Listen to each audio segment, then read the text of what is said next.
September 1859. The world is quiet, simple and blissfully analog. No Wi-Fi to drop, no satellites to lose signal. Just steam engines, telegram wires, and newspapers that smell like coal smoke. And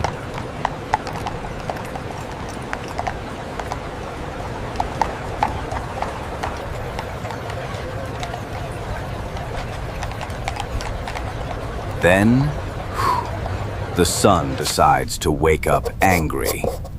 High above London, an astronomer named Richard Carrington looks through his telescope and sees something no one had ever seen before. Two brilliant flashes of light bursting from the sun's surface. A cosmic cannonball fired straight at Earth. Within hours, the skies erupt. Auroras blaze across the night, not just in the Arctic, but over Cuba, the Caribbean, even Rome. What is that?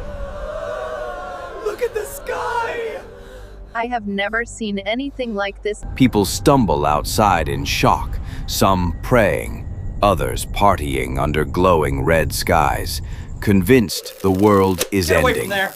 Fire! Meanwhile, the latest technology of the age, the telegraph, catches fire. Literally. Operators watch sparks leap from their equipment, paper igniting, wires This one's almost frying. done. Good. Some systems even keep running after being disconnected from power, as if ghostly energy was flowing through them. This was the Carrington Event, the biggest solar storm in recorded history. A moment when the sun Right away. reminded us who's really in charge. And humanity's reaction? Mostly, well, guess we'll fix the wires in the morning. But what if this happened today? That's a whole different nightmare. Here's what really happened in 1859. Richard Carrington, a modest English astronomer, is observing sunspots when suddenly the sun explodes with light in front of his eyes. He doesn't know it yet, but he's witnessing the first recorded solar flare. 17 hours later, an astonishingly fast journey for solar particles, Earth gets slammed. Normally, it takes days for the solar wind to arrive. This was like the sun throwing a fastball straight at our planet. And Earth responded in spectacular fashion. It's a divine sign. Mira! Ay, Dios mío! Say, is that the sun rising already? Seems a bit early. I reckon it's a mighty strange dawn. The skies lit up with auroras so bright that people in Rome, Havana, and even Jamaica thought the heavens were on fire. In the Rocky Mountains, gold miners woke up at 1 a.m. thinking it was dawn and started making breakfast. Crimson Farmers wrote in their skies diaries like that the blood night sky glowed crimson, over the fields. as if soaked in blood. But the real chaos struck where humanity was most vulnerable: technology. Telegraph offices across Europe and North America erupted in sparks. Operators reported receiving shocks, wires burned, and in some cases, systems worked without batteries, powered only by the storm itself. Imagine that. The very thing designed to carry human messages became a lightning rod for the sun's fury. And yet, the world survived. A few broken wires, some confused astronomers, a few frightened farmers. Life moved on. But here's the twist. In 1859, humanity wasn't yet plugged in. No satellites, no GPS, no internet. If a storm like that hit us today, it wouldn't just light up the sky. It would shut down modern civilization.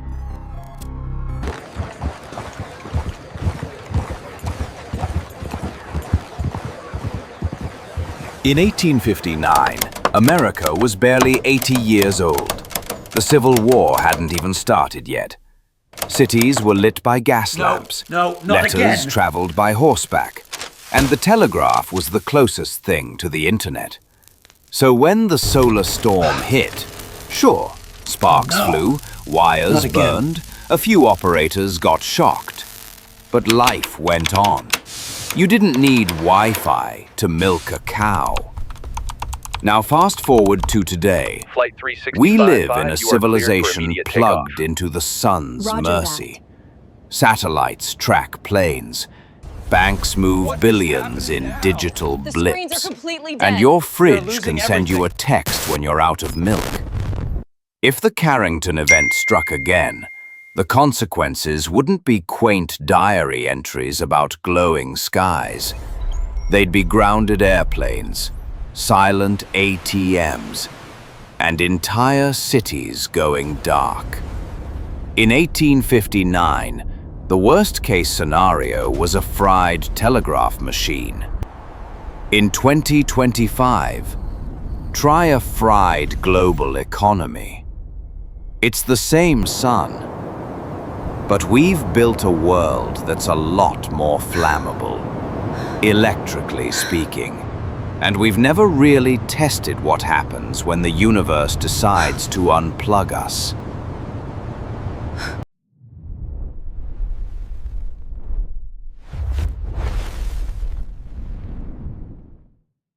So, let's hit fast forward. Imagine a Carrington-level storm slamming Earth in the year 2025. First stop, satellites. GPS, communications, weather systems, fried. Your Uber driver is now officially lost forever. Second stop, the power grid. Transformers overload, lines melt, and whole guess you're regions walking now. flicker out like candles. The blackout doesn't just last minutes or hours. It could take months, even years to repair. Third stop, aviation. Airplanes rely on satellites to navigate. Without them, pilots would have to fly blind. What was that? And no, duct tape and Google Maps won't cut it at instruments are failing. 35,000 feet. Fourth, the internet. What is going on? Undersea know, cables, I am data trying to fix centers, even the servers hosting cat videos, all at risk. Society wouldn't just lose Netflix. Banking, logistics, emergency services, Does anyone everything know what could is grind to happening a here? halt. We should have been And the told worst by now. part? We'd see it coming. Astronomers today would spot the solar flare, maybe give us a day's warning. But what do you do with 24 hours to prepare for the sun pulling the plug? In 1859, humanity shrugged and went back to milking cows. In 2025, the fallout could cost trillions and leave millions in the dark, literally and figuratively. The sun doesn't care about your Wi-Fi password. And when it decides to send another Carrington event our way, let's just say your phone charger won't be the first thing to blow. And thus begins the age of potato-powered TikTok. We need immediate action. What is the projected impact? The simulations are dire. Okay, This is so the escalating sun faster just than punched the anticipated. planet in the face. What happens We need to next? consider all First options stop, now. Our governments. scientists are working Emergency tirelessly. meetings flare up in situation rooms Translation, across we have no Washington, idea what's going Beijing, on. Brussels. Leaders scramble to sound calm on television, while secretly Googling, what is a solar storm? Then, scientists. Astronomers, space weather forecasters, engineers. Suddenly, the least cool jobs on Earth become the most important. NASA, ESA, even tiny observatories with ancient telescopes what you can, are quickly! now humanity's last hope This of is madness. predicting what comes next. Meanwhile, Excuse me, I just ordinary need people one roll. react the Excuse only me, I way just need one humans roll. know Get your how. own. Get your own. Panic buying. Grocery shelves stripped Because bare. clearly, That's people the number fighting one over the survival last priority. flashlight. And yes, toilet paper disappears again. Because apparently, the apocalypse is just one giant constipation All flights event. are currently grounded. Airlines ground flights. Banks shut down systems. Hospitals dust off backup generators. And militaries quietly prepare. Because in a world without communications, the line between accident and attack blurs very fast. The irony? We've known about this risk for decades. Reports, simulations, conferences. But actual preparedness, patchy at best. Some countries have invested in hardened grids and backup systems. Others, let's just say they're hoping the sun never sneezes in their 2010. direction. And if repair times stretch into months or years, well, the global order as we know it could crumble. Governments might fall. Economies might shatter. And all because of an invisible wave of plasma that started 93 million miles away. So, the big question is, when the next Carrington event arrives, will we adapt with resilience or collapse into chaos? Day 1 was panic. Day 2 was chaos. But what about day 200? Almost. Just a few more minutes. Without power, the entire structure of modern civilization buckles.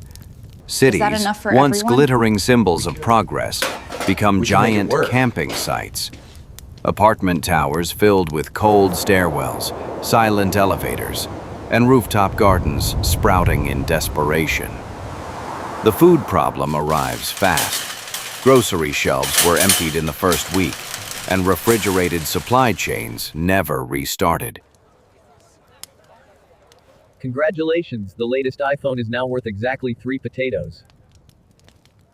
Within months, hunger becomes the new normal. Urbanites trade smartphones, now nothing more than expensive paperweights, for bags of rice. Water? Also a crisis. Electric pumps fail, leaving skyscrapers without running taps. Any better today? Well, I'm still alive.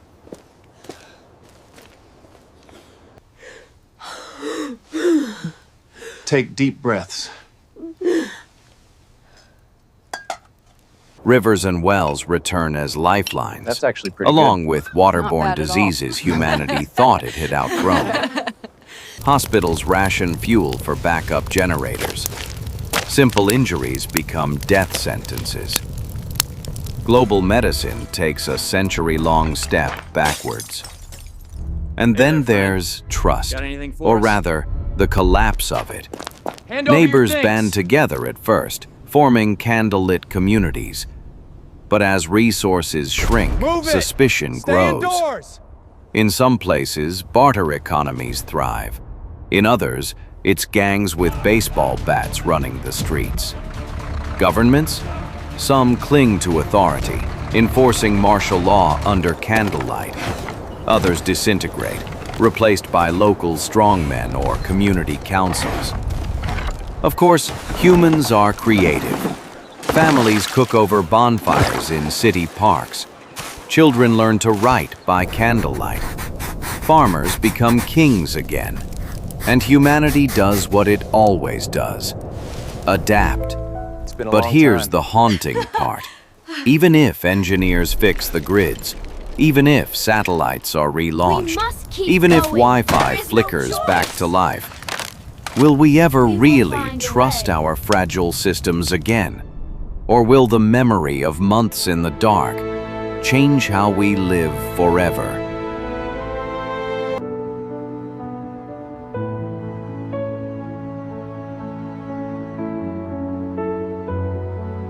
It's amazing what we can do when we work together. We're building a new future, one plant at a time. We're making good progress here. Human history is filled with disasters, Let's get these last few plants plagues, wars, floods, and yet somehow we endure. The Carrington Event of 1859 was a warning shot, a cosmic flare across the bow of human progress. And if it struck again, it could unravel much of what we take for granted. But here's the thing. Humanity adapts, always has, always will. In the darkness, communities would rebuild, farmers would become innovators again, engineers would rewire the world from the ground up. And when the lights flicker back on, whether after months or years, our systems would be tougher, our lessons sharper, and our appreciation for the fragile miracle of electricity deeper. Still, we shouldn't mistake resilience for preparedness, because the sun doesn't care about our excuses. Sooner or later, another storm will come. The question is not if, it's when. And when that moment arrives, will we stumble blindly into the dark, or meet it with eyes open, ready to rise again?